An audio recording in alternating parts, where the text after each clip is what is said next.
Hi, hello, my dearest. Um, Long time no vlog siya. Actually, karon is na lang ko gusto i-share. Um, actually, um, um, nibalik na kong simba sa church after pila ka Sunday nga wala ko simba-simba. It's because of my selfishness. It's because nalingaw ko sa mga butang nga dili dapat.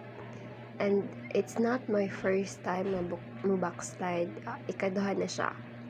Nga, well, if backslide yun siya nga backslide many times na. Pero pag kini nga backslide nga kanang agi jud nga backslide jud kay kang wa na jud ni simba. Ikaduha. First na akong backslide is last year pa lang, and keto ang mas lala kay dugay jud kay ko ni balik, like pila to ka Sundays. I don't know the real reason, like ikapoy lang ko, di ba? Which is dili siya acceptable, very not acceptable. And yeah, I admit it, gisayang-sayangan ako ang oras, gisayang-sayang ako ang Sundays, and dapat unta nakaton ako pero wala gihapon ko nakaton kay nibalik gihapon kong backslide. But then bisan sa akong katabaghak, bisan sa akong abnormal, bisan sa akong kagahig ulo, bisan nga di ko makaton, I'm still thankful kay gitagaan ko grace sa Ginoo makabalik kog simba. Nakabalik kog simbahan. One thing I realize is that balag wa na kay gana, balag murag feeling mo nawad-an na jud kagana sa ministry, dapat imong-post nimo kaugalingon. Kasi dira nga way sa pagpugos nimo sa imong kaugalingon, mabalik imong kadasig kaysa sa naluya ka, agi ka naluya ka, wala ka na si backside pa nun ka. What do you think will happen to you? Mas mulala ka and mas guyuron ka sa sala.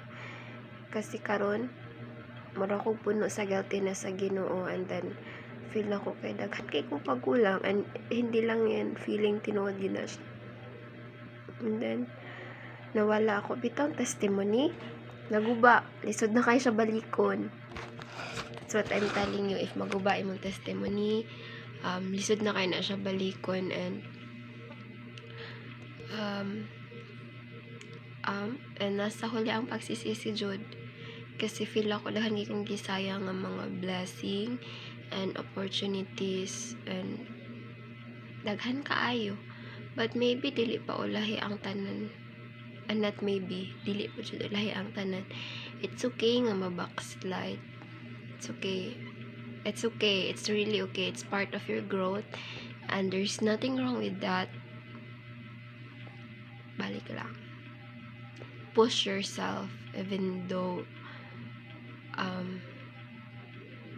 ang gusto sa imong kaugalingon, like i-fight imong fleshly desires, i-fight, i-control imo ang kaugalingong kagustuhan, because your will and God's will is so different. Mong gusto, ang gusto sa Ginoo is so lahi. Just pray for His grace nga even though mapush gihapon ka. Yun lang, kasi daghan pa kay mga souls ang need i-save, daghan kay nagpangita, and that's our purpose as a save. So that's all lang. Thank you.